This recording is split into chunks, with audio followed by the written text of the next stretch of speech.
It is 6 o'clock and I will call this meeting to order. I will note that Ms. Hoffman is absent and the rest of our members are present, and we will do the Pledge of Allegiance. We do not have a student. We will have students come back in September to lead. Attention, salute, pledge. I pledge allegiance to the flag of the United States of America and to the republic for which it stands, one nation, under God, indivisible, with liberty and justice for all. All right. Our first item up for business is Carline Heroes. Yes, so last Wednesday, we had a medical emergency in our car line where a parent found out that her child was having difficulty breathing or was basically lifeless in her arms. And she ran down the car line and I had these wonderful people, Miss Whitney Ward, Brooke King, Lauren Deason, Cody Youngblood, and Joe Roberts. Come on up here, guys. They sprang into action and we were able to, they were able to stabilize this young child, and we got the ambulance there. He can come. Give him to it, give him to Cody, give him to Cody. He had two. Yeah, Cody was like, I didn't do anything, but it was like, he had a hold of Watson so that mom could do her job. That these beautiful people saved a child's life that day. And we still got every kid home, and we were able to get him in an ambulance and to the hospital, and he's happy and healthy again. So these people they were amazing. They just jumped out of their vehicles and took off and drove cars down and got other babies out and put them in the car, and I drove a car. I mean, it was a whole thing, but we got everyone home that day, and these beautiful people saved a life, and we were very lucky that all of them were in the car line and just ready to help. So it was a really cool thing. We don't ever want it to happen again, but as long as these folks are there, we'll be fine. We'll be fine. 1 second. You gotta take a picture. Yes. Yeah. So, That's your punishment. You have to take a the picture. district created the Tahlequah Tiger Hero Award for courage, compassion, and quick action for each of you, Mr. Joe and Miss Lauren. I'll tell you, I was at the back of car line when this happened, and I saw you get him out of the car and take off running. And I called Tanya and I said, I don't know what's going on. I saw one woman running with a baby. Other people are getting out of their car. There's something happening at Cherokee Car Line. And what I will also say, it didn't add any extra time to the car line. I was still out of there by 3:12. Yeah, as soon as I figured out that they were handling it and I could do nothing, I was like, oh, I've got to get these people out. Baby and I were told you two just get back. Yeah, I was like, we've got to get out of here.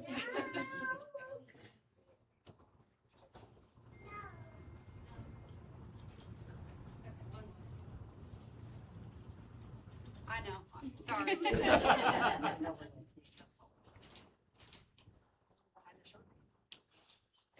Thank you all very much.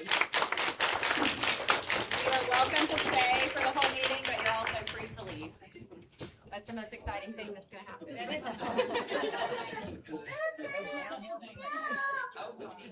Thank goodness you didn't have to listen. Thank you.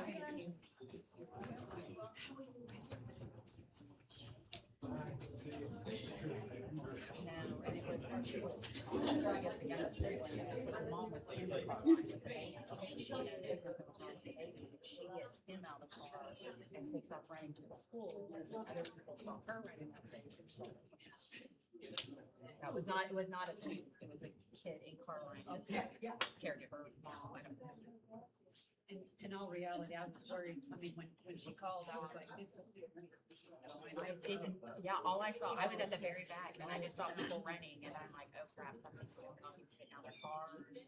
And they said, I got my car, got there, they had taken care of it, car line went on like it was completely normal. They all had like things going on in every direction. There were other children in the car. They moved the car, got to the other car, took them inside, ambulance was there. And the car line just kept going like it didn't even happen. And the kid, like, Emmy got my car and didn't, I thought she was gonna say, why is the ambulance here? Like, she didn't even see it, didn't know anything happened, like, we just got in. And What went on. site was this? At Cherokee. All right, do we have any public to be heard? Okay.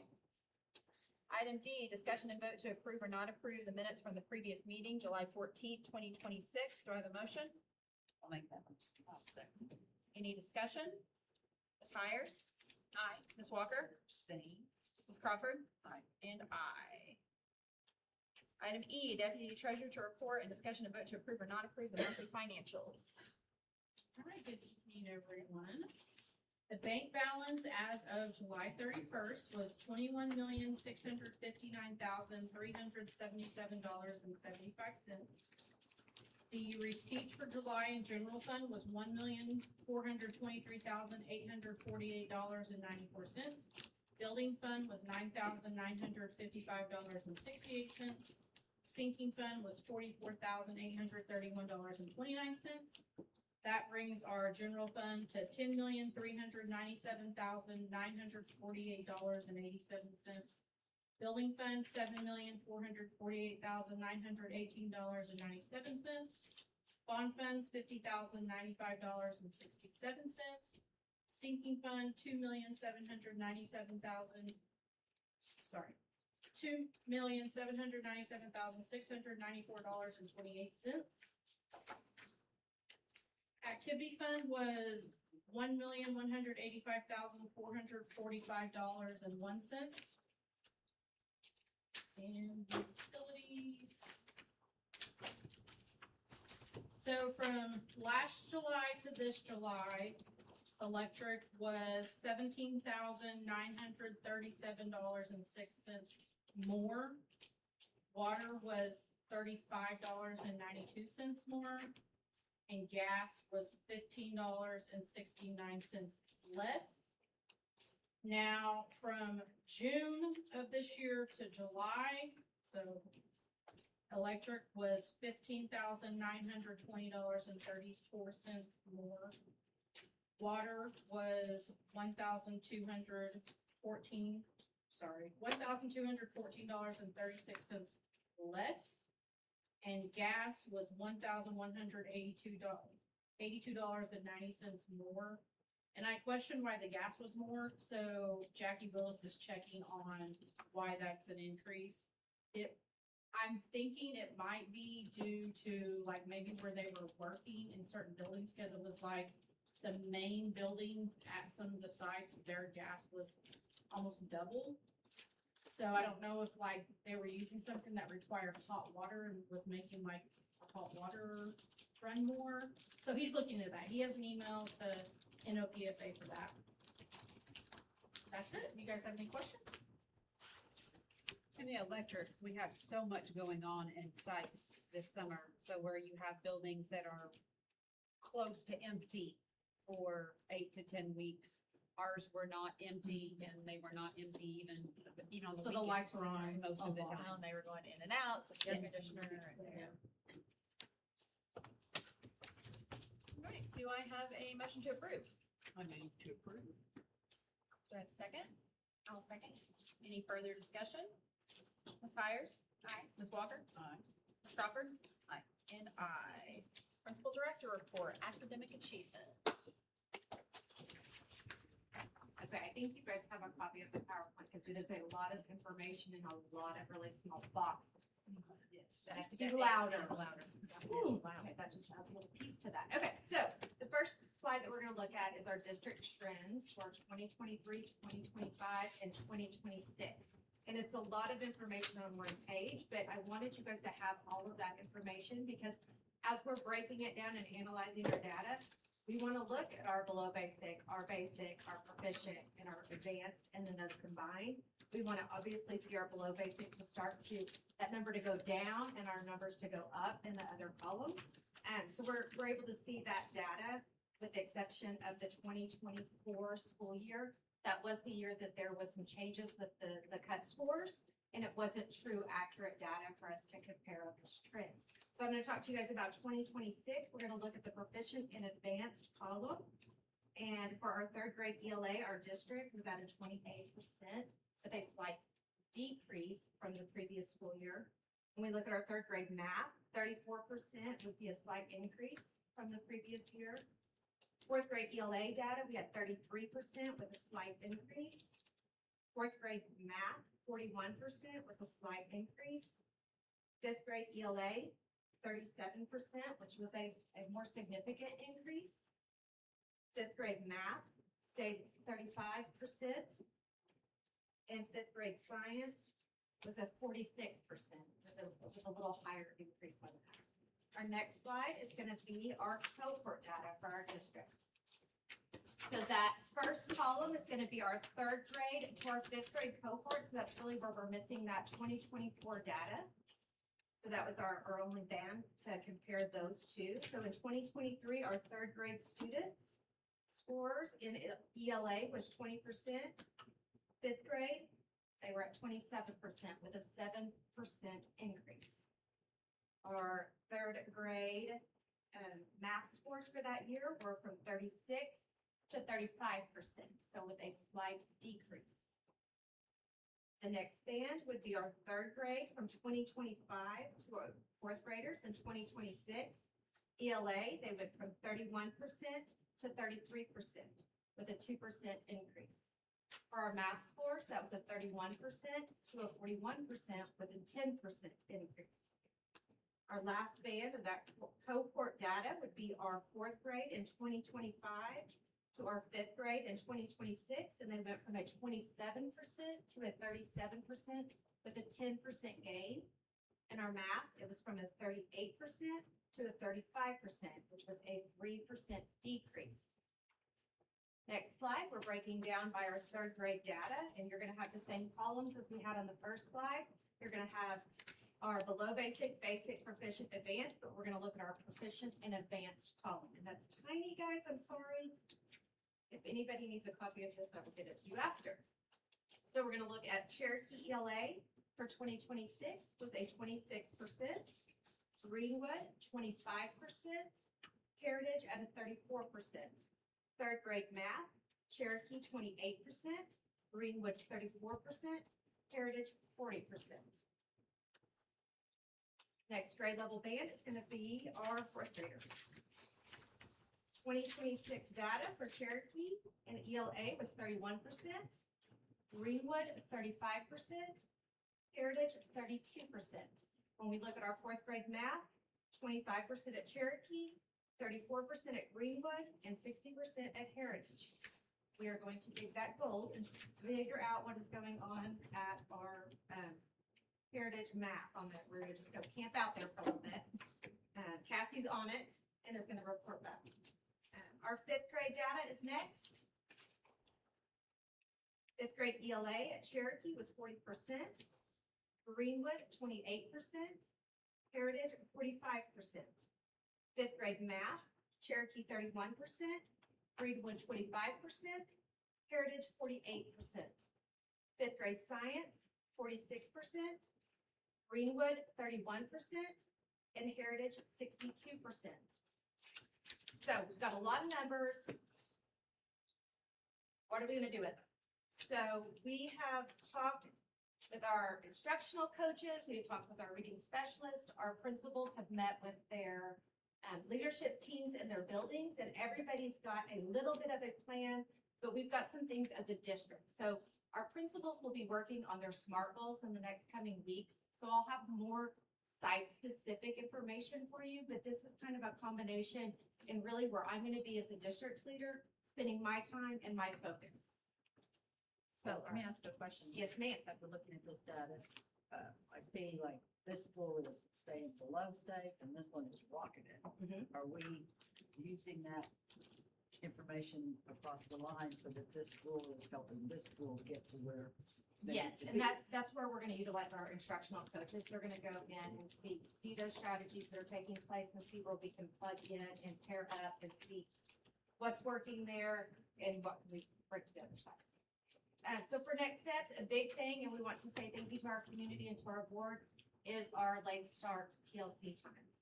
And that's gonna give them crucial time for their grade levels to meet together and really normalize bringing that data to the table. And I think that's one of the things as a district, the more I can talk data with them, the more they can talk data together, the more their teachers talk data together. That stigma kind of goes away and it's our data. And what can we do with that? And I think that PLC time is gonna really normalize that. So we get into progress monitoring. Our teachers are doing that all the time in their classroom. But they haven't always had the time to take that information and talk it with their grade levels. What are those pockets where we're having a lot of successes or where you might have a teacher that's not? That PLC time is gonna let them look at that progress monitoring data and say what's working, what's not. I will print off their RTI and their literacy lab schedules for you guys. It's impressive. They're really putting that work in to where they are having those conversations and making those opportunities to move those kids through those RTI groups. So that was our next one, RTI and literacy lab. That's something that's gonna take place daily. Our interventionists and reading specialists are also helping support the sites with that. Admin walkthroughs, that's something I've heard from all of these ladies, that they wanna be visible in their buildings. Tanya tells us it's not what you expect, it's what you inspect. So that's gonna be a promise for me as well, being visible and walking through with those ladies each week. But also, what things can I do or help take off their plate that might be a housekeeping type situation where they're truly able to get into those classrooms and have more of that instructional leader piece? Where can our VPs support them with discipline or other things that might take away from them getting into the classroom? So that's really what I want one of my goals to be this year. Parent attendance contacts, we're really gonna lean into our social workers to help with that. If we have kiddos that are tardy more than once a week or missing more than once a week without a documented reason or communication, we're gonna have our social workers start making contacts and see what barriers do we have that they're not getting to school, because if they're not there, we definitely can't be moving them on that growth band. Instructional coaches working to support new staff and support small group instruction. So I think all three ladies already have their new teachers identified that need that support. We're also going to utilize our mentor teachers to assist with checking in with our new teachers. But we also have a couple of professional development opportunities through COSA and through Oklahoma Public School Resource Center. They have some mentoring opportunities that they can help support our first and second year teachers. So we're gonna look into that. We have a PO. We're gonna do more than look into it. We're gonna utilize that. Unpacking standards and having that vertical alignment, that's already happening at several places. And I know that is a goal after they get their PLC schedule really going for the other sites to really get in there, look at they've identified those power standards and now they're looking at where are those holes between the grade levels. Analyzing benchmark trends, you guys are gonna see a contract on the agenda today, and that's with Amira Learning. That's something that we are, they're gonna do an analysis for us of where we thought would be proficient, on the Amira data would predict that they would be proficient or above on the state data. So they're gonna take our state data and do a side-by-side of all of our students on that and give us that report back. And then our instructional coaches, they might actually be finished with it. I don't know if they emailed it out to you guys, but they are taking our Alpha Plus data. And then we have our summative assessments in Otis, Form A and Form B. So they're gonna do a side-by-side of all three. So they can say, this is where we thought they were gonna be, this is where they actually performed, and see if it was giving us good data or if we need to reassess what we want that passing standard to be. And we might need to raise That was that. my question. So they use Amira all year long Mhm. to do tests and see where they think they're gonna be when they actually take the test. Yes, And they say, you know, according to what this student's done, we think they should be basic or they should be proficient. And they're gonna come back and compare this and they're gonna say, okay, we said this one was proficient, but they're basic. What do we do with that next? what they'll do is they'll change the cut score. They'll say, instead of us saying they needed, and we kind of saw that with Alpha Plus, where we might have said they needed a 70% to be proficient or above on the test. Really what we're looking when we analyze that, they really need to be a 76. So then the kids who aren't getting to that throughout the year will We're get gonna additional put more because we interventions don't in. think they're gonna get there with, Yeah. based on what they're, okay. Yeah. So it's We need just to know a what data. we're striving Yeah, okay. for. Right, because they had an understanding the year before of what they thought was going to be 70. And is that not, there was a score they were going for. Yeah. And now they know 76. Oh, gosh. But it was inaccurate. I mean, it was inaccurate. So they'll study our data and then they'll have a better idea of what you really have to be able to do. They do, and it's, yeah, we'll just keep assessing it and Is making part sure. of that But because Go ahead. I'm sorry. if we say we think for them to be proficient, they need to be getting a 76 on this. So once they get to the 76, not that they're not still learning, but they're not getting that maybe additional extra support because we thought that they were where.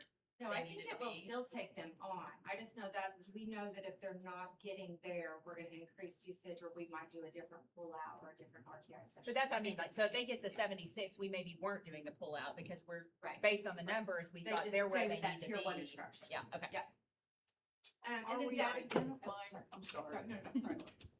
the skill, where they're weak, the skills where they are weak? I mean, are we looking not just that this says they're not proficient, but looking specifically at the areas? Yes, that's where that progress monitoring, they're going to actually reassess that every week, and then they're gonna have like more formal meetings every other week in their grade levels, but that constantly moving that RTI groups once they're mastering a skill. Speaking of. By standard. Yeah. By yeah, by standard. standard. Yes. I attended, one of the conferences, or one of the, seminars at the OSSBA conference. And this woman, I was very impressed by her, but she was talking about identifying and doing curriculum maps and identifying at each level essential skills. And those, and several people in the room, defined that as those skills that you have to know before you can go to the next level. Now, she was not saying do away with the other standard skills, but you don't hit them with the same focus. So the idea that, and I remember as a novice teacher, I thought if I presented it, then I had taught it. And it took me a few years to realize if they're not doing well on just the tests I happen to be giving, then I didn't teach it. So that's, and taking certain concepts and just in many, many different ways and configurations, using those concepts, not just identifying, but, depth of knowledge where you can transfer that knowledge into writing, into speaking, into whatever it is if it's a math problem that you're trying to discern. So I think that we've got to identify our essential skills in the different areas, different disciplines, and then make sure that we're really teaching those and that they are learning them and that everyone, horizontally and vertically, but has an understanding of this is what we've got to teach. So when they come together in the PLCs, they can discuss, and do some common assessment. So you can look at it and say, hey, my kids didn't do that well. How did yours did? How did you teach that? That was so beneficial, wasn't it, Mrs. Crawford? When Yes. I mean, I'm we, awake. I have no electricity in my house. Yes. And Ms. Walker shared that information, that Yeah. card, so we can definitely share that information. But I know those conversations are happening at different levels, and we're all working on getting to that strong level. But I know they're identifying those power standards and really starting to have that conversation. And I'm so hopeful with the PLC time and the Late Start Friday, they're gonna be able to really have those conversations and look at that. and you have to have that time. Yeah. You can't do it without it. Guys, I'm gonna pass this liquor on. I could be scared. Because I cannot have it operated. I'm trying to get Mr. Wills to get the air off. We can't get it to turn off. So I know it's cold and it's loud, so I apologize. We're trying Dan's to just gonna freeze have you to out. scream. I want to be cold instead of hot. I can see that.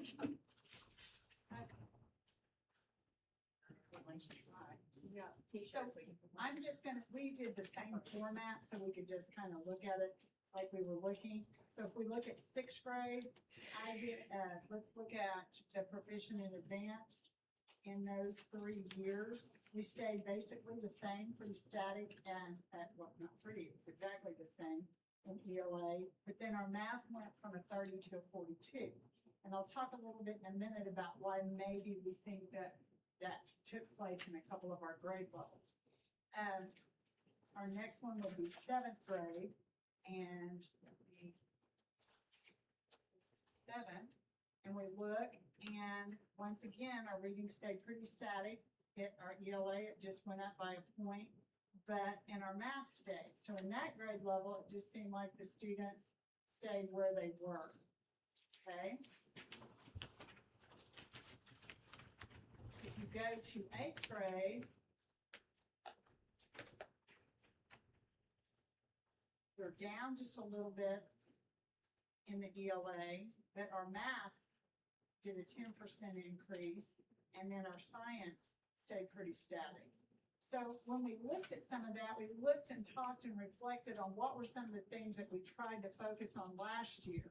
Well, we bought a new program, we purchased a new program called Progress Learning, and it takes a student, it gives them a diagnostic test, and then they are supposed to spend at least 10 to 15 minutes on that at least 3 times a week.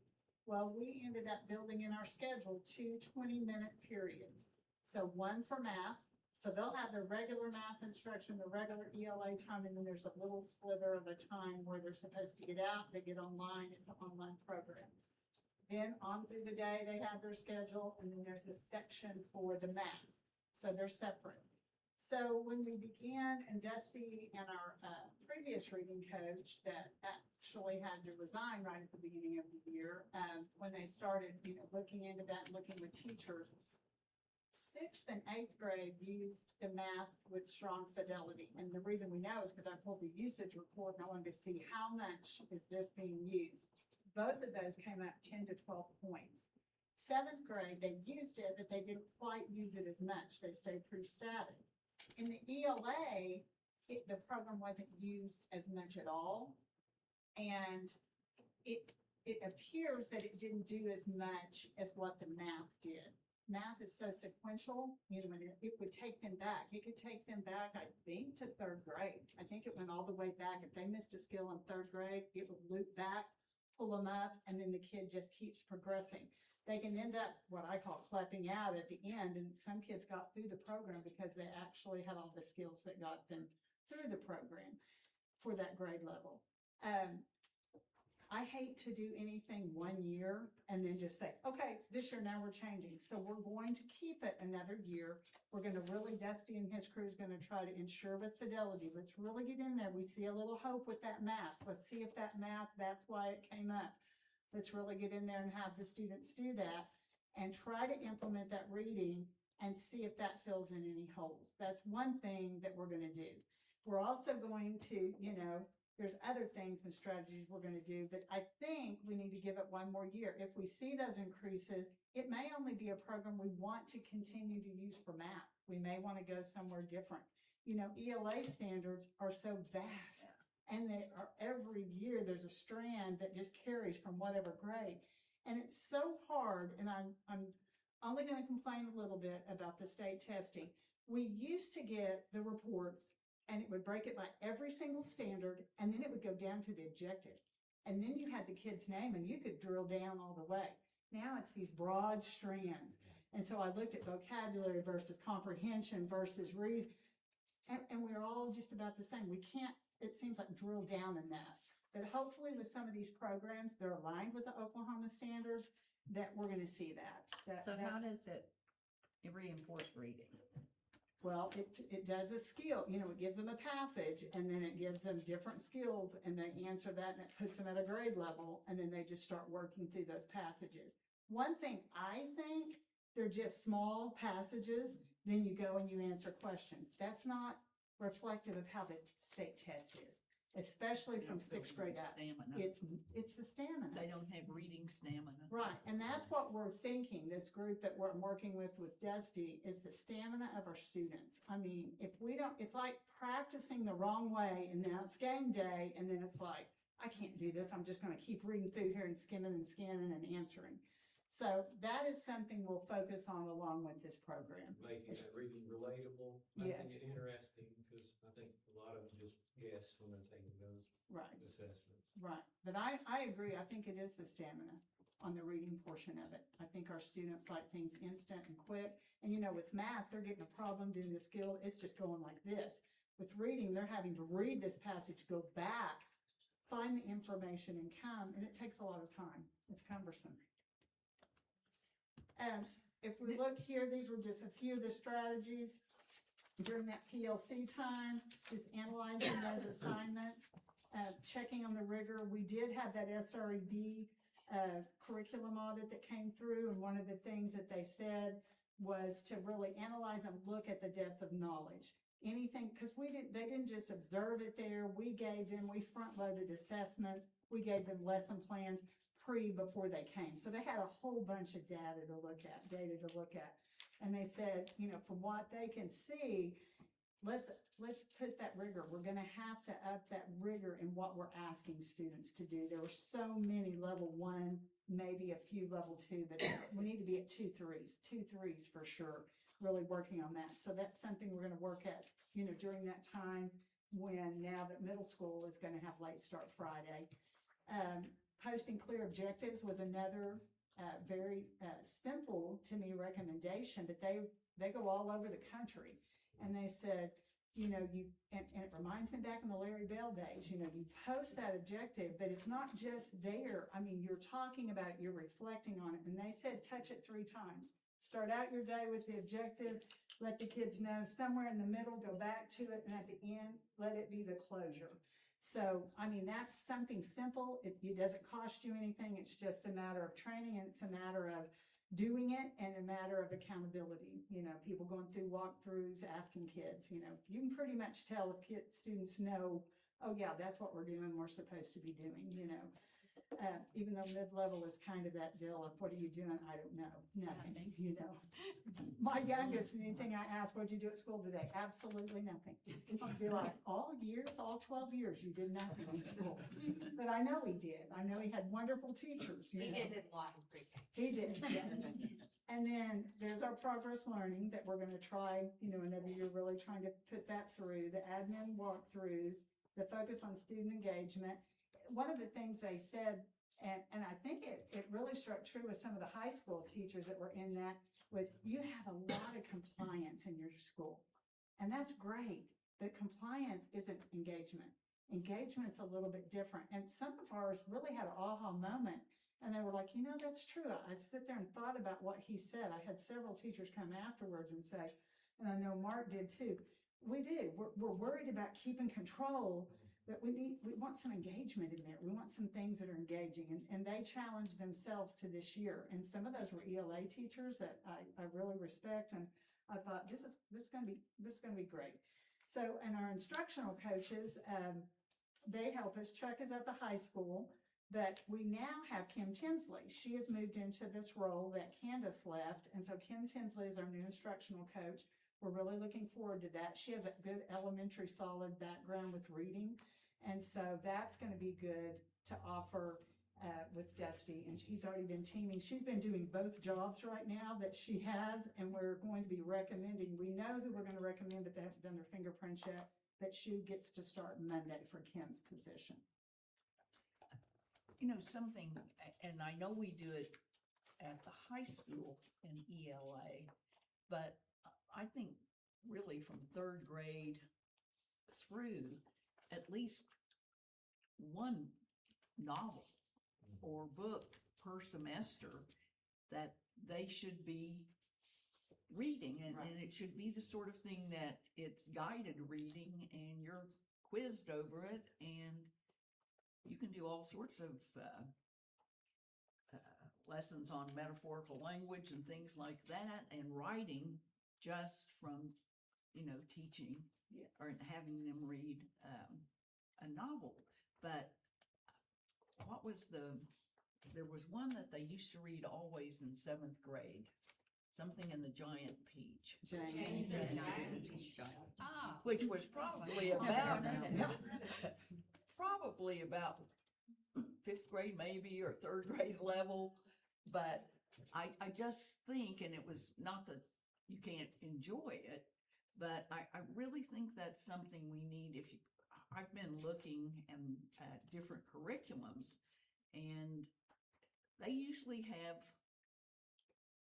kids are expected to read something more than just passages. Right, than just the passage. And there was one school I was looking at, and they had the ELA in middle school particularly divided into literature. You had a little section of, and so they did a couple of novels per 9 weeks. Now, this was a private school, and then they did grammar, usage, and mechanics in the other half of it. So they separated those. Now, you could still bring into the literature, usage and mechanics and all sorts of figurative language. You can discuss, you do discuss all of that, but it teaches reading stamina and critical thinking.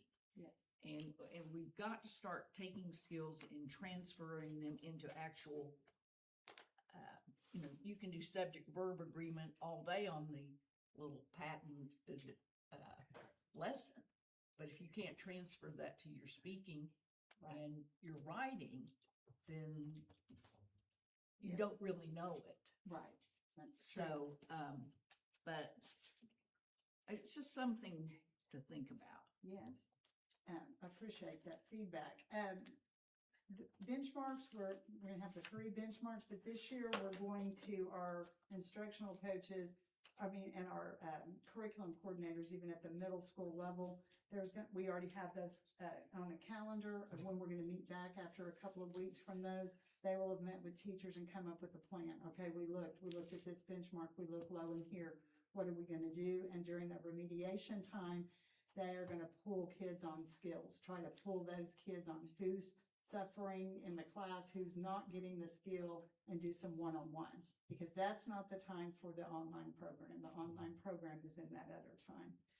So now I'm going to transition us over to high school, and we're going to look at our 11th grade test. In high school, our juniors are the ones that test, and for state testing, there is a science test. They do not use, the state does not use the ACT science scores. They use this test, which is half biology and half physical science, and life science and physical science. And as you look, last year to this year, we came up.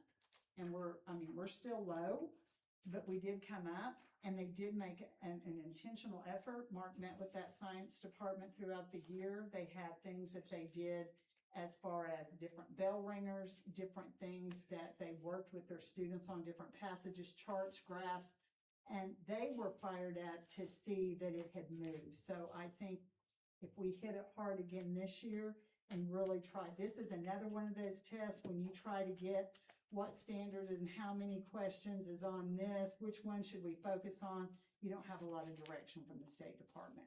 It's very difficult to get it drilled down, and that would help. Our U.S. history is usually a little bit higher than it was this year. You can see 49, 43, we're always usually right in the 40s, and it dipped all the way to 40. Deb Peterson is over that department.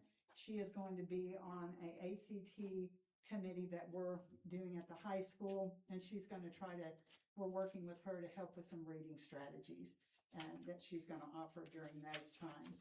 So then we'll go. I have a and we'll- question, Deanne, and not about the scores, but I was looking at the number of those tested, and I also on our report cards, the high school was lower, significantly lower. Do we have?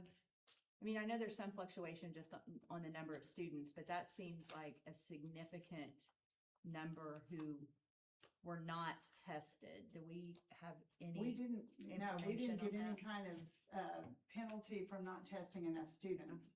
So we need to look at that. It I mean, must be a and that may lower have just been the class. number of Yeah, 11th graders, It must but be a it looks lower class. We can quite look a at bit that lower. for sure, Mark. We'll look and see, but I I know we did not have. No, on our, ACT, our we got test full. numbers last year of kids tested were high 90s in every Right. area, so it was just a smaller class. Right. Well, let me look right here. Yeah, it says that the 27, that grad class which did that was 288 when I look on this other. So it must be a lower number of students. We almost get every one of them. I mean, it's a great number, actually. So now we're gonna look and, if we, we're looking, and on this, I like to keep, and I'll always keep at least a 5-year trend for ACT. But when we look at this, from last year to this year, the composite stayed the same. They did not this year add the, science in with it like they had done. There's a different calculation to figure that score. However, when we look at English, we were at a 15.9 and we came to 16.3. We were at a 16.3 in math and came to a 16.8. In the reading, a 17.2 to a 17.6. Science, 17.3 to 17.1. Then you see your STEM, you see your writing, and then you see that overall score that they have for ELA. I did not put in my next year for sure, I'll have the state one here. I want to give you the state one. We don't have the state average for ACT this year. We will not receive those until the end of September. But James told me if they move, they barely move. So I'll tell you what last year's was, so you can put that down to see where we were. So the composite for the state is a 17.5. So the composite for 24-25 was a 17.5. It probably will be very, very close to that. We were 16.8. The composite for ELA was 16.7. We'll probably be very close when we were 16.3. 16.8 for math. And that looks like we just met it right there. Reading in the state is at 18. And we're at 17.6. Science is at 17.9 and we're at a 17.4. And that they do not have state scores for STEM, writing, or ELA. So that could give us a little bit of a measurement, and I'll make sure next year that is on the PowerPoint. This is really small, so those of you up there, you have this. This is our pre-ACT district and state ACT. So when a student is in the 10th grade, they take a pre-ACT. This year, it's 8th grade is taking the pre-ACT. They took it last. No, last year they took it. 9th grade will not. So now we're gonna have at least something coming from 8th grade. And I need to bring that. I need to show you all that because it was pretty remarkable. It was a lot higher than we thought it was gonna be for an 8th grade class on the pre-ACT. It was very hopeful. So then when you look at this, where we're at is this green band. And on this green band, if I look, they are the class of 2027, because when I'm looking at this information, this pre would be when they were sophomores, this district and state were when they are juniors. The district test is provided by our partnership with Gear Up. Not everybody gets to do that, but in October, we get a district ACT that gets scored to see where our kids are. And then the state provides their state test in April. So if we look, this particular group, their composite, they were at a 16.3 when they were sophomores. When they tested last year as a junior in October, they were 16.2. They came up to a 16.8. Math, 16.5, I'm going to do within the junior year to 16.8. Science, 17.1 to 17.4. Their STEM came up. Their English went from a 15.3 to a 16.3. That's that's a whole point. That's hard to get. And then their reading went from a 16.7 to a 17.6. So we're seeing it going in the right direction.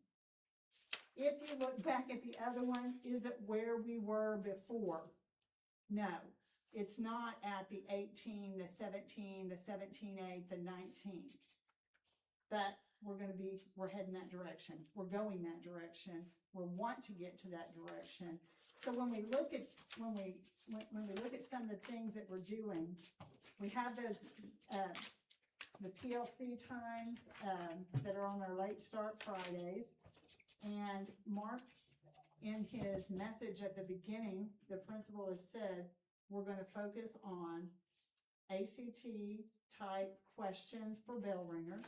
And I want everybody doing that. And I want everybody looking at ACT type questioning and take some of your assessments and change some of that questioning. And that's what they're going to be working on in Late Start Friday. Tell me what bell ringers are. You've said that like 3 times and I don't know what Just that means. something, well, I call them bell ringers, or probably called something else. Maybe I'm old, but you know, where you just come in the room and it's already up and it tells you it's a procedure. Okay, where so you sit down. something that the teacher Yeah. does at the very first of class Right, that and the they're kids come seeing in before and they they're even doing start. it, and then they go back and go over it. Okay. But that's the key, I think, with the bell ringer, is that the teacher will go over that and explain why it's this way and why your answers, and it's a short thing. But, we're meeting September 4th. We have an ACT committee group, and it includes myself, Mark, the principal. We have Cassie Landers that's with Gear Up. We have Alan Underwood, because he's doing our ACT class, and he went to national training this summer. Then we have all of our curriculum coordinators, and then if they are a department head, we're putting them in there. So we even have social studies, science. We're meeting, and we're just going to analyze different things that we can do at the high school that puts a focus on ACT. And Alan has gotten a lot. He is an AIM certified teacher. We're going to send more, and that's usually pretty expensive, and that's with Gear Up. And he said the training was invaluable. He has a lot to share with us. What we're excited about is we also are provided Mastery Prep, the program Mastery Prep for every single junior. Last year, we didn't start the Mastery Prep until January. This year, we start September 1, I think, or 4th, or whatever. September 1, our license. Yeah, license September 1. Our junior ELA teachers are so gracious. Every Late Start Friday, that's going to be the focus. The student, that's another one where they take a diagnostic, and it's an ACT.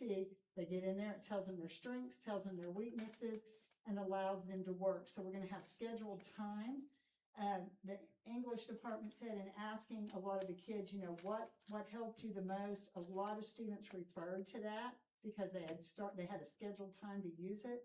So we're excited to use it all year and see if it does any different. So also with them, it's the clear objectives, the walkthroughs, focusing on the rigor. So those are some of the things that we are going to do at that level.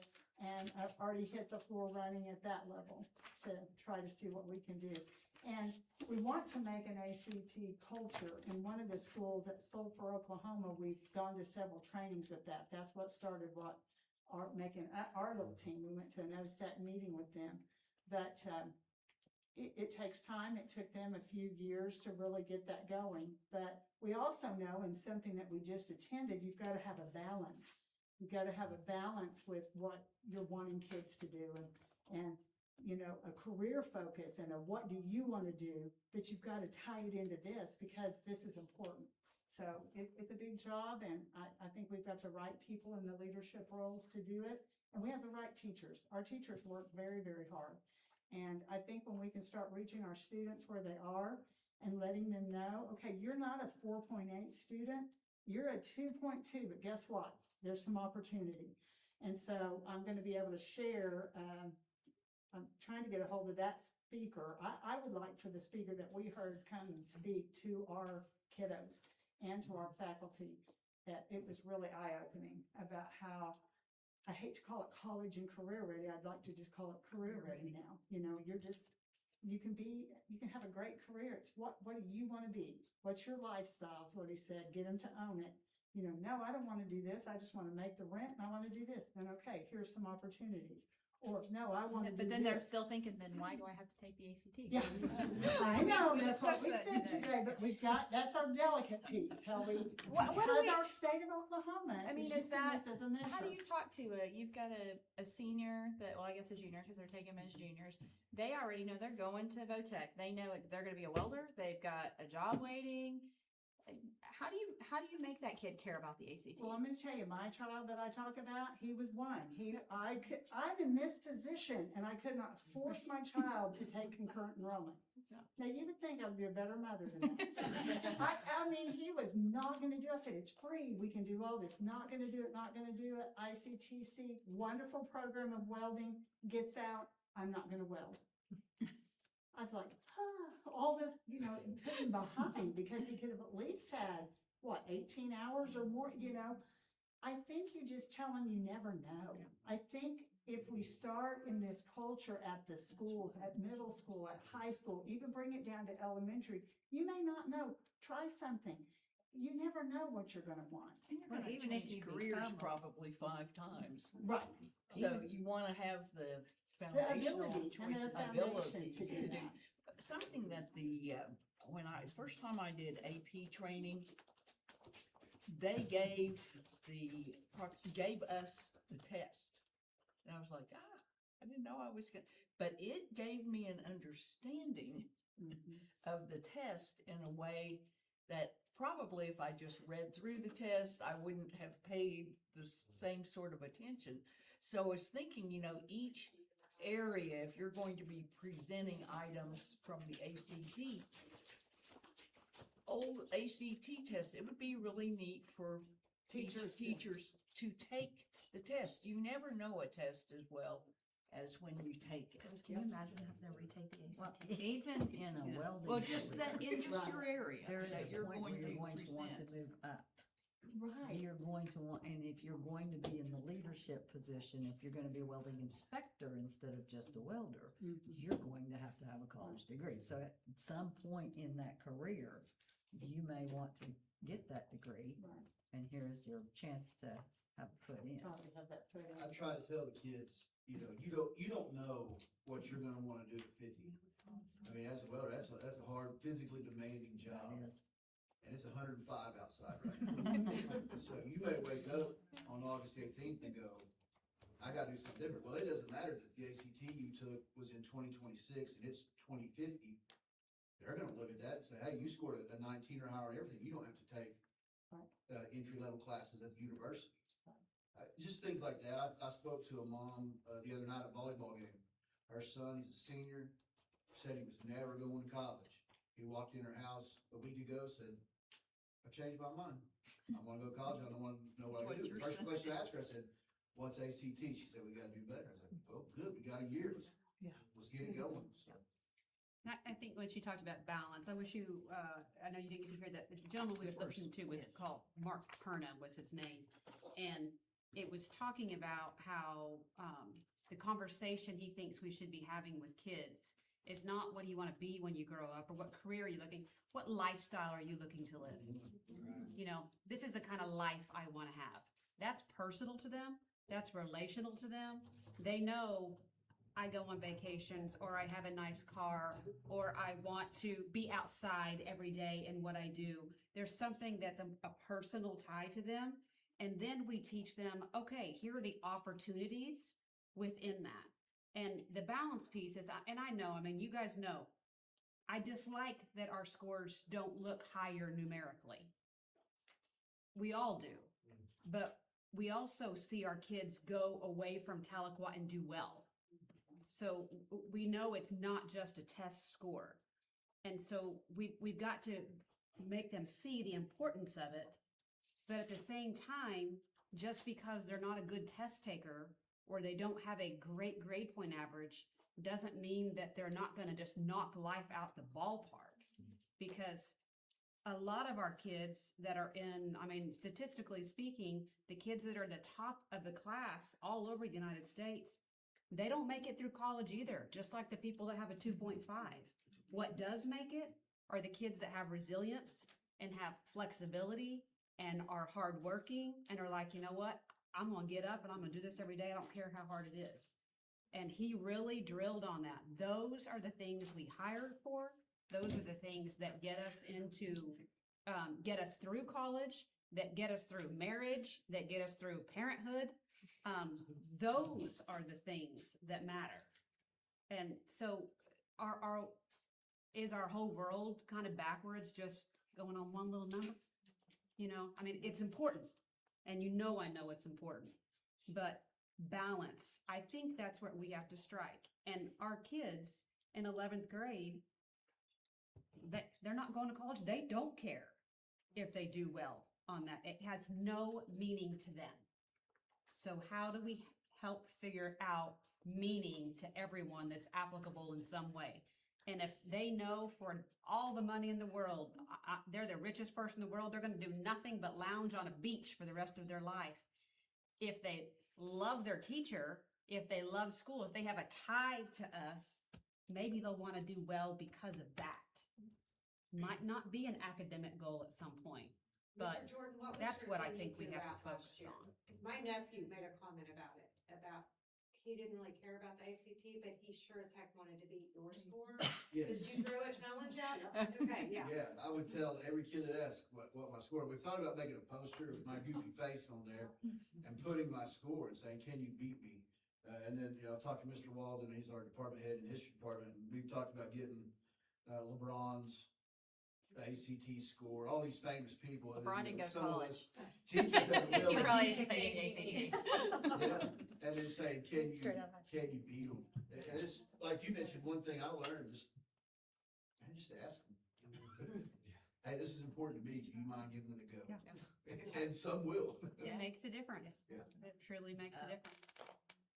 They might actually read the thing instead of just selecting an answer, right? And Exactly. that automatically raises their chances of And you talk getting it about, right. like us going back and taking the ACT right now and helping someone look through certification tests and trying to prep for and going through tests with them and reading the questions.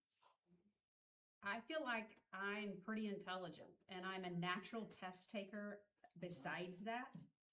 And I'm reading these questions and I'm like, are you kidding me? And also you throw in that our state requires a particular score that if any of the surrounding states, this score they already had would pass.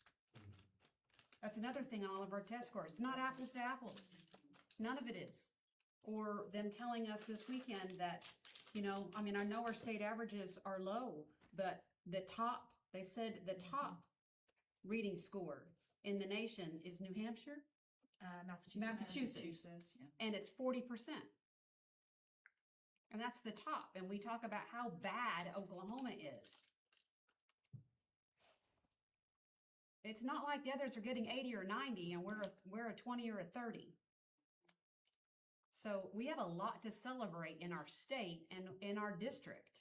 But if you can't tell, like that, listening to that man kind of fired us up. I mean, it really did. And he also showed these, for each discipline area, for math, science, English, history, a tree of knowledge, basically, that if you have to have this to do a certain job or profession, if you want to not just be an LPN, but an RN, you've got to, and those were inspiring. Right. Yeah. College Very- isn't for because- me, but this is what I can do right out of high school, right out of ICTC. This is what I can do with a bachelor's degree, master's degree, doctorate degree. I really like those trees because it really, for those kids, it's like, what do you want to do? And they're like, I have no idea. Well, it said, what's your passion? And I mean, something as easy as, I like art class. Okay, well, here's a tree of all of these different things that you can do with art. That may be everything from an art teacher to a graphic designer to,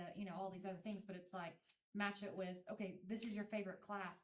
Here are all these different ways that you could put that into work. And I think if anything, it gets the thought provoking, in your students to say, okay, I like this and I don't know what that is, but let me look into it, So it was interesting to kind of see the breakdown of, it gave them ideas for things that they could start thinking about This as well. is the training, this is the education you need for this level.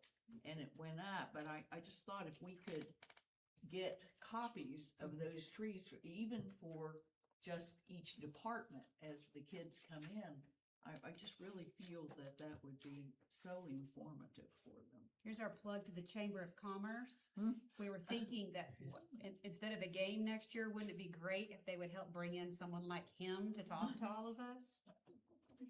Get the community in there, do this stuff, have them talk about. Only we knew someone. But there are true ties to that. I mean, it was very good to hear. It was.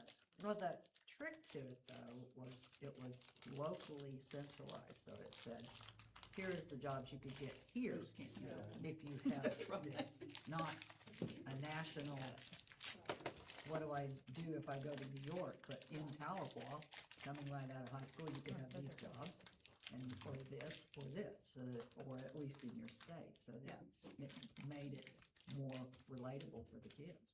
Right. We would definitely have to create it for us because Tahlequah is different than even Edmond. It's different than Holbert. It's different than New York City, but personal. A lot of that just goes back to that, making it personal and making it about relationships. Kind of got on a soapbox there. Woo, we did. Amen. Yeah. All right, item G. We're gonna fly through the rest of this agenda. Superintendent's I'll talk report. fast. So we have 3,530 students enrolled right now. That is about, let's see how I say about, it was 67, I think 64 down from where we were last year. We are almost full. There's a handful of transfers across the district. That's on our website like always. Bond progress, you see things going on, the field, it's under slab footings, the stub up utilities are beginning, the slab should be poured in the next few weeks. It's slow but steady work. The middle school restaurants and cafeteria, yay, we made it. We started school on time. We didn't have to push it back because I wasn't sure that was going to happen. We've got a few things, some like design elements still to put up, an awning at the middle school, and those things are gonna be happening in the next few weeks. Heritage canopies, we've got the footings, we're ready when the canopies are ready. We're just still waiting. PAC will have some things done in the next couple months. The TMS bleachers are going to begin on Monday, and our school will be flexible as we figure out how to work alongside that. THS track is supposed to begin around September 8th. I'm not going to go through all the major projects as they have not changed. Do want to report that in child nutrition, we did a report in July, and we had approximate revenue still to come in and expenditures, and we had miscalculated or I won't say miscoded. We missed that a payment had been made that we didn't know that had been made. So basically the money was already in the till and we didn't think it was, so we thought it was still coming. So where we thought we ended on a positive note, we actually ended on a negative note. We'll be working with Chartwell for the $50,000 guarantee, puts us about where we were last year, which was about $37,000 upside down. That is a program that even at a negative 37,000, it would still be worth our district's investment into that. And we know as we continue to get participation rates up, that will balance at some point. But we did just want to be transparent and say, we thought we were excited, then we got really unexcited a few days ago. But we're going to continue to move in the right direction. Do we know, well, I know someone, Chuck Pack could probably figure it out. Like, we know what it costs and what we make. I'm thinking, whether it's percentage or maybe even exact numbers of this is how many kids that we need eating every day to get there, because yeah, well, I mean, because we could like do a campaign around it. We could tell parents like, hey, we get to keep doing this for free if we get 17 more middle schoolers to eat lunch every day, or we get 14 more high schoolers to eat breakfast. Like, I know, I mean, I couldn't do it, but someone could figure out what that number is, and it might be worth thinking about, like us doing kind of I mean, people know it's free, but I don't know that they know what it means, and that we need to reach a certain number to keep it free. Because I think it might move some, my kids want to take their lunch and I don't let them, because You need that number. that's 9 meals a day. They need to be eaten in the cat. So let's just think about that, because I think we could do some parental awareness around it. And I don't know what parent wants to mess with lunches when they don't have to. Right. And Right. cleaning out of the lunch boxes. Help and us keep even free that, food. we could do some funny, like when they leave their stuff in the backpack over the weekend, and this is what it looks like. Well, if you're eating the cafeteria, you ain't got to worry about that Monday morning. So just do some fun stuff with it, because I think we can get those numbers. I mean, I think they're great, but I think we can get them up. Well, Dusty's doing something at the middle school that's encouraging it, because my grandson Sam is my youngest grandson. He's always taking his lunch, just insistent. Well, John had packed his lunch for the first day, and Kate said, "Oh, you don't want to be seen with that. You'll want to eat in the cafeteria." And so John said, "You can kind of take it and hide it, and if you think it makes you feel like you're being watched, just ditch it, put it in and go ahead and go through the lunch line." So I don't know how you. Well, they're getting Uncrustables. I know that. That's Yeah, why mine are I happy. love those Uncrustables. I'm like, hey, go eat it, free. Well, and that's the thing, if they bring their lunch, they can still get a lunch. It doesn't matter. I mean, we've got some ideas. It's on our agenda with our principals tomorrow. We're gonna be talking to them too. And breakfast is really what. That's where it's at. That's where it's at. You gotta get there. You gotta get there on time to eat breakfast, right? Get them all in there. Sorry. So we have some upcoming dates. Like next Tuesday is an important day. It's a day to exercise your right to vote.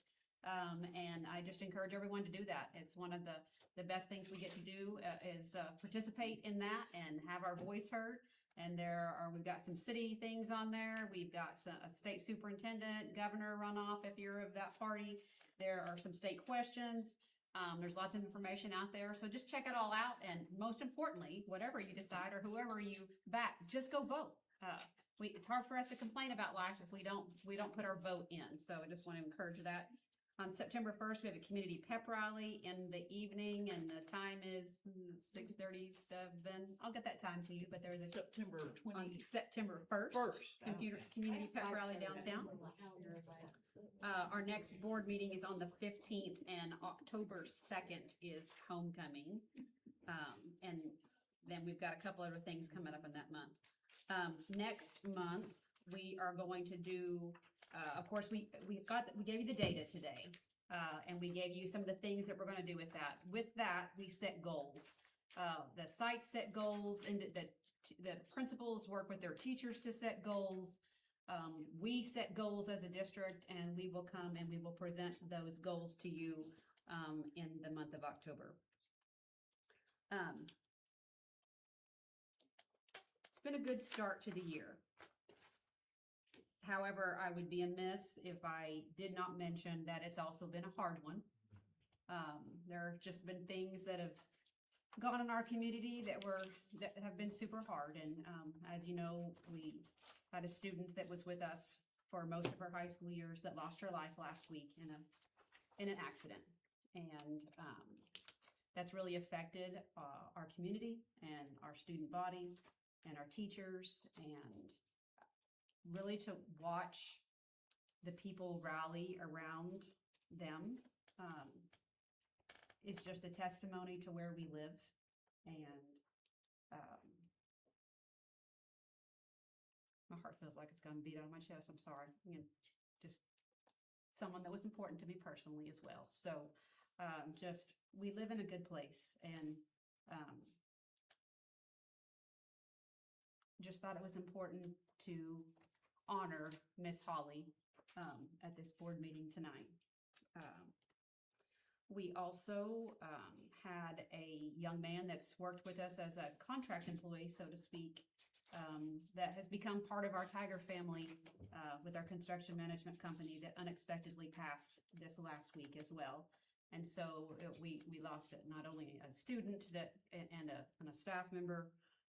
We had weather yesterday that was crazy insane in the drop of a hat. And I mean, kudos to Amanda and her staff specifically. I think she says she's in her office and the door sucks in and sucks out, and then they see swirling in the parking lot, and we had no warning. And she was able to say, get in shelter right now and people be safe. And so we've had some weird things and bad things in our community in the last week, and just thankful for the level of humans that live around here, that lift each other up, get everybody through the things, and know that we're going to be there for people when it's needed. So thank you to all of you in the room. Thank you for you all. And our prayers and our thoughts are with all the people that have things that are going on right now. And in my opinion, it's the only thing and the best thing we can do. And that is the end. All right. Item H, vote to approve or not approve the request to open a new interest-bearing checking account with local bank with Kevin Dudley, treasurer, being authorized as the signer. Do I have a motion? I'll Make a motion. She will. I'll second. Any discussion? I do want to ask. Okay. Why are we doing this? Is it because the interest is better on this new account? Yes. Okay. That's what I need to know. Any other questions? Ms. Hires? Aye. Ms. Walker? Aye. Ms. Crawford? Aye. And aye.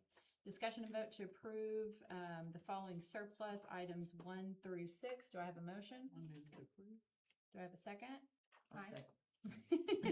Anyway, you guys. Man, take we it got up. to get Sean back to get our Yeah, side we side gotta get rhythm. our- It's out of control. I need to quit. Any questions or discussion? Ms. Hires? Aye. Ms. Walker? Aye. Ms. Crawford? Aye. And aye.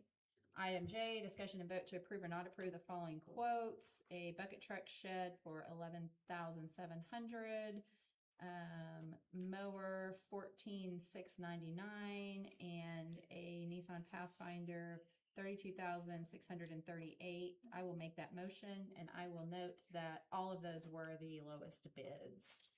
Second. Any discussion? Ms. Hires? Aye. Ms. Walker? Aye. Ms. Crawford? Aye. And aye. Item K1 through, it's just 1 and 2. Yes. Do I have a motion to approve? I'll motion to approve. I'll second. Any discussion? Ms. Hires? Aye. Ms. Walker? Aye. Ms. Crawford? Aye. And aye. Item L, discussion and possible board action to approve a release time course offered by LifeWise Academy for elective credits for Tahlequah High School for 26-27 school year in accordance with Oklahoma Statute 70, Section 11-101.3. Do I have a motion to approve? I'll make a motion. Do I have a second? Go ahead, Stephanie. I was gonna let you guys have it. I will I'll second. second. I'll second. Any discussion?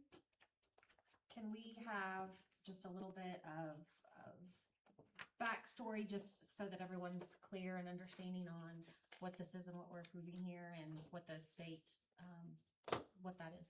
So this was, we've had this already in the middle school and at Cherokee Elementary. When they are at elementary and middle school, we do not, there's no involvement for the board in that. We actually did do a contract with LifeWise, where they agreed to indemnify us for accidents, and they agreed to background check their employees because neither of those were required by the law. But so it was on the board for those because we asked them to do that contract and they did. When it gets to the high school, because they are out of class, but they cannot be counted absent, they need credit for that time. And in order for them to receive elective credit, the board has to approve the class, and the law lays out what they have to provide to us, which is their curriculum, their method of grading, the qualifications of their instructor.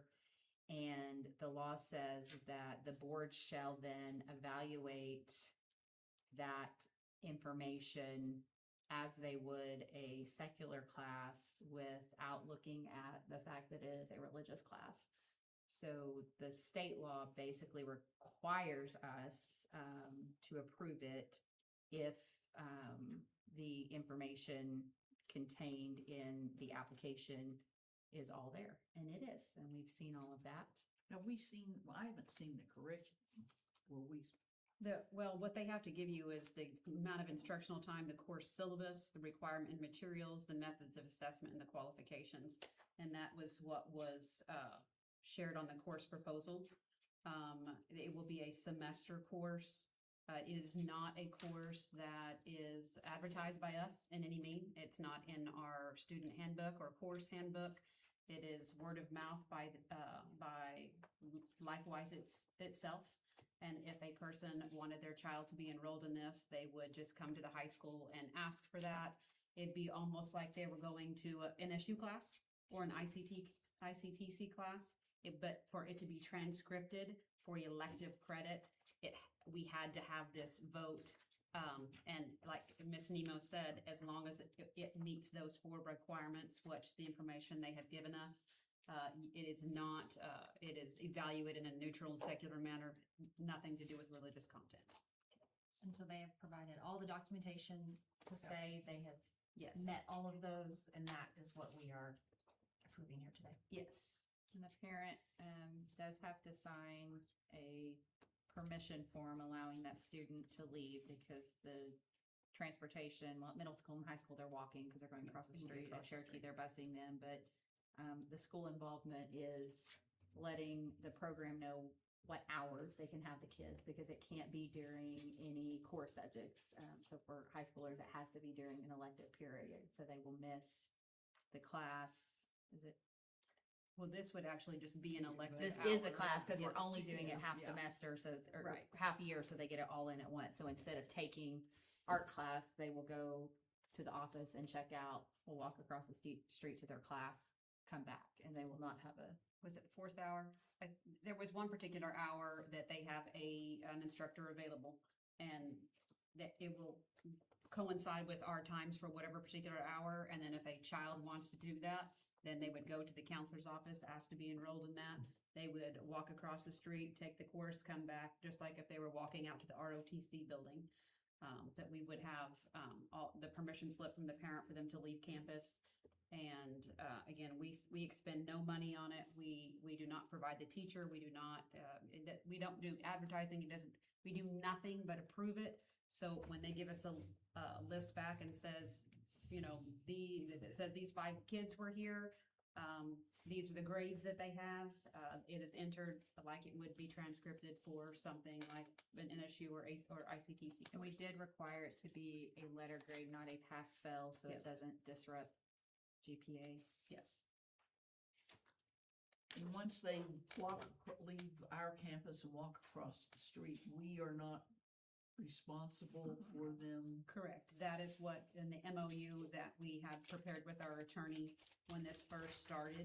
That was, yes, The state law says that too. Yes, It specifically says that schools are not responsible for students once they are off campus. Okay. Any further questions, discussion? Ms. Hires? Aye. Ms. Walker? Aye. Ms. Crawford? Aye. And aye. Item M, discussion and possible board action to rescind all previously adopted policies of the school district and adopt a new policy manual. Do I have a motion to approve? I move to approve. Do I have a second? I'll second. And we will just note for anyone who may be interested, we've Great spent, reading. months on this. We worked with the Oklahoma State School Board Association. They provided us with policies. We all got thick copies of them, went through them on our own. We had non-quorum number meetings with board and administration to go through. We made changes, we asked questions, we sent it back to OSSBA, they sent it back to us. We've had laws change since then that we had to change additional things because the laws say these policies are required. The school must have a policy that addresses X. And so we've now got a brand new board policy that I'm sure even with all that review, we will find some Yeah. mistakes and have to make some revisions, When but the law changes, we'll change. we're them. ready to have a comprehensive, it's a new numbering system, so anything that you all do that references We'll have to board get- policies have to be changed. We also, when we adopted handbooks last month, we put a header on the handbook that said if there's a conflict between the handbook and the policy controls, because now that we have the finalized policy, we'll have to go back through the handbooks and probably make some changes because we made policy changes and some of that stuff is verbatim in there. So we've still got some work to do to align everything, but we started looking at changing some policies and then we were basically told that we needed to Look at it. update them all. So we did. And they are ready and that's the motion and we have a second. Any further discussion or questions? I would just say that I think you're exactly right. There were many things that we had in board policy as Tellico Public Schools that probably should have just been procedures. So we will happen upon things that have always been in policy that now will not be, and that it will have to become a procedure. We will update the handbooks as we do that. They all do have the statements. I double checked today on our website that that's how they were listed. We'll get all this information up on the website right away, so the new board policy will be out there. There is always one official copy of board policy, and that will be kept in Miss Brittany Bloodworth's office here at this office, and would be also made available upon request for anyone that would like to have some light bathroom reading. And it will be online. In jest. Yes, it is always available online. Any further discussion? Ms. Hires? Aye. Ms. Walker? Aye. Ms. Crawford? Aye. And aye. Item N, discussion and vote to approve or not approve the following meal prices for 26-27 items N 1 through 3. Do I have a motion? I'll make it. Do I have a second? Second. Any discussion? Ms. Hires? Aye. Ms. Walker? Aye. Ms. Crawford? Aye. And aye. Item O, discussion and vote to approve or not approve the schedule of encumbrances O 1 through 3. Do I have a motion? I'll make a motion. Do I have Second. any discussion? Ms. Hires? Aye. Ms. Walker? Aye. Ms. Crawford? Aye. And aye. Item P, vote to ratify the negotiated agreement with TESPA for the 26-27 school year. Do I have a motion? I'll make it. Do I have a second? Second. Any discussion? Ms. Hy- oh, Notably, I would just like to say we were able to give our support a 50-cent raise. And I think they are ecstatic with that. And so we wish it could be way more than that because they're worth $1 million. But we're happy that we were able to do that in the budget that we have and the way we have managed the finances. Any further discussion? Ms. Hires? Aye. Ms. Walker? Aye. Ms. Crawford? Aye. And aye. Item Q, vote to ratify the negotiated agreement with TEA for the 26-27 school year. Do I have a motion? I'll make a motion. Do I have a second? Second. Any discussion? Ms. Hires? Aye. Ms. Walker? Aye. Ms. Crawford? Aye. And aye. Item R, vote to approve or not approve the meet and confer administrative supervisory personnel for the 26-27 school year, the Move to agreement. approve. Do I have a second? Second. Any discussion? Ms. Hires? Aye. Ms. Walker? Aye. Ms. Crawford? Aye. And aye.